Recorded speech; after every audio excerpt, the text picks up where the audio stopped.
Hey guys, I'm Adam and welcome to the Art of UAV.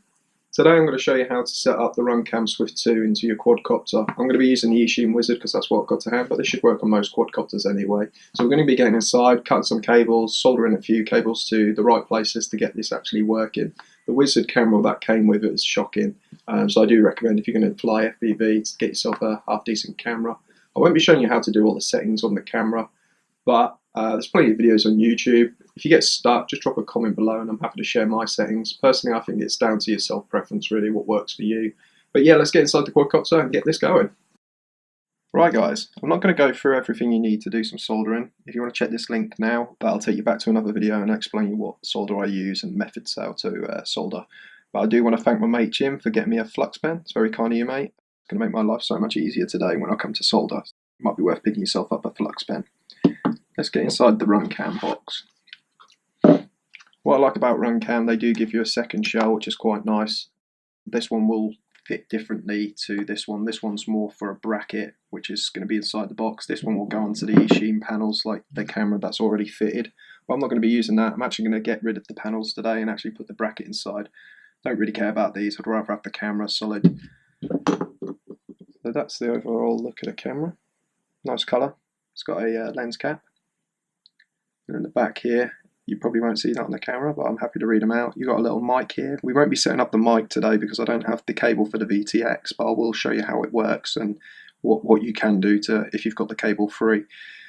These ones here are just basically your ground. There's going to be a signal, your video and VBAT, which we'll be setting up VBAT. That will then give you a battery voltage on your goggles as well as a timer, so we'll be setting that up.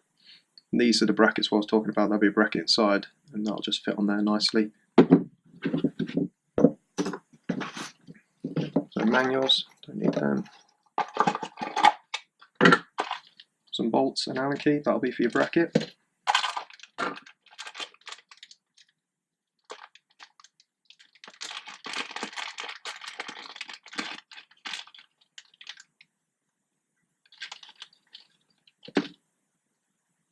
So there's your bracket, that comes with it. So we'll be mounting that. This is your OSD controller, which will plug in the side here, so you can plug that in and then use this to control all your settings. Nice thing about RunCam as well, they give you a little pigtail, so you can plug that in there, leave that inside the quadcopter. It just makes it easier if you want to plug the controller in instead of open it up every time. So just plug that into the OSD and then I'll be fine. You have two cables, don't need that one. This one's your main one here because we'll be stripping this back, cutting these off and soldering this onto your actual PDB, and this one will just go into the side there, but I'll explain what colour cables go to what and what they do. Main thing now is I will cut the camera because it's going to take me a bit of time. Take off your props, get everything out of the way, take off your top panel so we can get inside. All I've done guys is took off the screws, took my antenna and my props off and took the side panels off just so that I can get inside the quad a little bit more. So I've just stripped it down. Hopefully you've done that. Also take your 4 washers off your flight controller because we need to get underneath this. Here you see is the camera. So you've got the little connection on the camera. I've left the side panels on because I probably won't be using them because I'll use the bracket. So at this point you can now just disconnect the camera.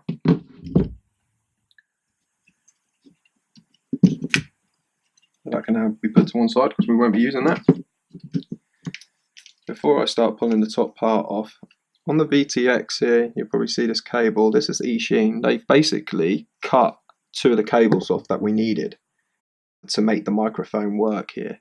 Hopefully that's in focus. It's a bit annoying, but I get why they've done it because they were no use to them, so they've cut them back. Nothing was touching. It's a bit annoying now because I need them, but I can't do the microphone at the moment until I get a new cable. I need a new cable with them wires on. I can then cut them off and then we'll be attaching them to this white wire here. So this white wire, what comes with the RunCam, that would then attached to the white cable on this side here, what's been cut. It's really frustrating, so I can't do the mic today, but I will cut that, just put a bit of tape over it and leave it inside because I will be getting a new cable. I'm actually changing my VTX on this. So we can't do the microphone, but I will show you again once we get into it a little bit more of where it'd go. next thing is just to take your flight controller off. A lot of cables, but it's pretty straightforward. This cable that you've just taken out your camera, just pull that through, feed that through,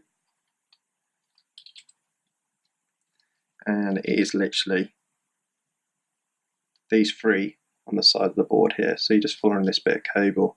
These are the ones we're going to be removing first. I'm going to take these off. And we're going to cut this end bit off now, so I'm just going to do that now to show you. Probably don't need all this cable. You could just measure it up from that to there with the other cable, and there should be plenty there. I'm going to cut that off. I'll snip that away. That one can be a little bit longer because that's got to go further, the blue one, so forget that for now. What you're going to want to do is strip. White one's no good for me now, but if you have got another lead, you can strip that back and then attach that to the white cable that's left on the plug there. But I'm going to be stripping these three back, and then what we're going to do is put a small amount of tin on either end, and they will be then replacing these three colours here. So obviously you've got ground, this is your first one, which is the black one. Live is your red one, which will go in the middle, and then the yellow one is your VTX. Just follow them three. You can't really get the cables mixed up because it does say what they should be. So start stripping them back, get some tin on there, desolder these ones, and I'll show you what I've done with the tin in, and then we'll put them onto there. So that's the first thing we want to do. I'll just put some tin on the ends of these three here. So I've stripped them back, a bit of tin on each of these. Leave the white one for now, unless you're going to go ahead and do your mic yourself, but like I say, that just needs stripping back and attaching to the VTX either by here, or having the bit of the cable what will come off the clip, cut that and then solder them two together, maybe put a bit of heat shrink over them, a bit of electrical tape. That'll just keep it a bit more secure. And I have gone ahead and stripped the blue one back and put a bit of tin on there. Make sure you leave that cable a little bit longer, the blue one, because that's actually going to go onto your power line to give you the battery telemetry. And make sure you put a little bit more solder on that one because it's such a big of area to cover. So yeah, go ahead and do them three cables. Next thing is we're going to now remove these three cables from the board. I'm going to go ahead, heat these up, take them three away. So I've quickly removed these cables. That's come from here. So they're nicely taken away. I'm now going to attach these ones to here. First one is black, second one is red, and the third one is your yellow. So I'll just go ahead and do them three. So there we go guys, I've just soldered these three on here. So black, red and yellow.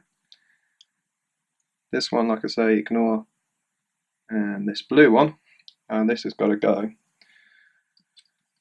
I've actually got a cable attached. If you look down here you can see the battery leads for the LiPo. You've got positive and negative. What we're going to do is, you can probably see that there's already some other cables attached on there. That's actually for my battery telemetry for my Turnigy Evolution controller. It's going to be a little bit tricky because I've already got one cable on top of it. I'm going to have to put the blue on top of the red. That will then give you a battery. I'm going to need to put a bit more on top of that just to make it secure. So hopefully you can see that. Blue cable is going to go on top of the red LiPo battery lead. So just follow this down, follow the red one onto the board, and then we're going to put the blue one on top of the red. So I've gone ahead and put the blue cable on the red here on the power line. It looks a bit of a mess. It's because I've got another cable going on there, so I've got three cables. But yeah, that's that done. That is now soldered to your board. You can actually try and tidy this up a little bit more. Put your flight controller back because we're not actually going to be doing any more in here. I'm not going to be doing this today, so that's left till I get my VTX, and I will cover that on my next video. With your camera, where's that little pigtail? So with your camera, you want to go and put this in the OSD, this extra cable.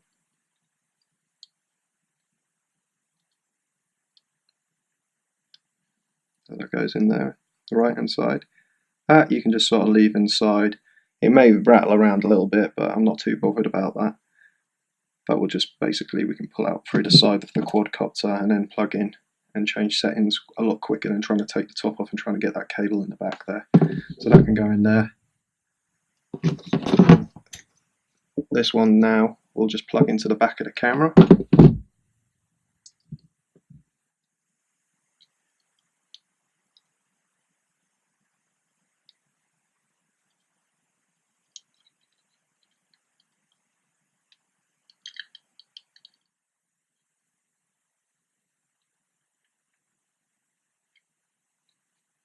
It's a little fiddly, but that's now in.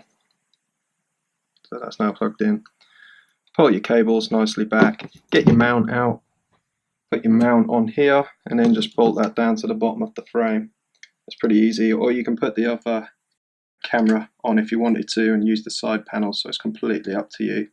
But I'm going to put the bracket on, put that on, get my flight controller back down, get all my cables nice and tight, and just put my shell back on. Just thought I'd quickly show you before I actually put everything back together. I've now put the bracket on, which fits nicely underneath with the bolts that come with it. And then once I'll lock this off to get the right angle. But yeah, I just thought I'd quickly show you that that's mounted. So now I'm just going to put all the cables back inside, put the flight controller down, and then we'll turn the camera on, have a look through my goggles to make sure everything's working fine. Then yeah, you can just put your quad back together and you're ready to fly. Flight controller's down, everything's nicely on there. Once I've tested it, this will just go back on, put your side panels, and then yeah, you're ready to go. But we've got to quickly test the camera, so make sure the cap's off, and make sure you've got your antenna attached to the back here. You're going to put a battery in, you don't want to do any damage. So go ahead and put a battery in.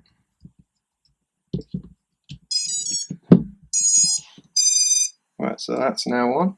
I'm going to turn my goggles on. And already I've got a picture, which is great.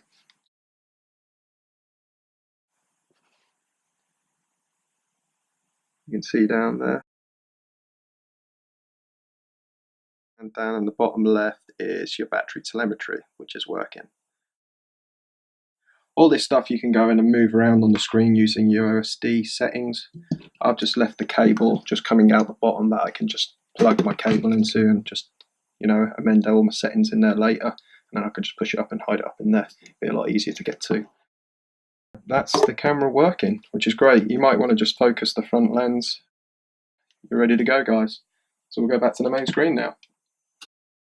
So there you go, guys. That's your RunCam Swift 2 nicely installed into your quadcopter. I know it's working because it's corresponding with my goggles. I'm actually looking forward to taking this to the field and having a fly.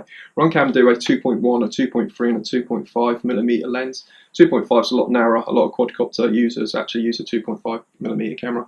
I've gone for a 2.1, which is wide angle. The reason I've gone for that is because I have a 2.5 and I wanted to try something new. Going back to your settings, if you get stuck with your settings and you're not quite sure what you're doing there, drop a comment below. I'm happy to share with you my personal settings. Yeah, just happy flying, be safe guys, and I'll catch you next time. Peace.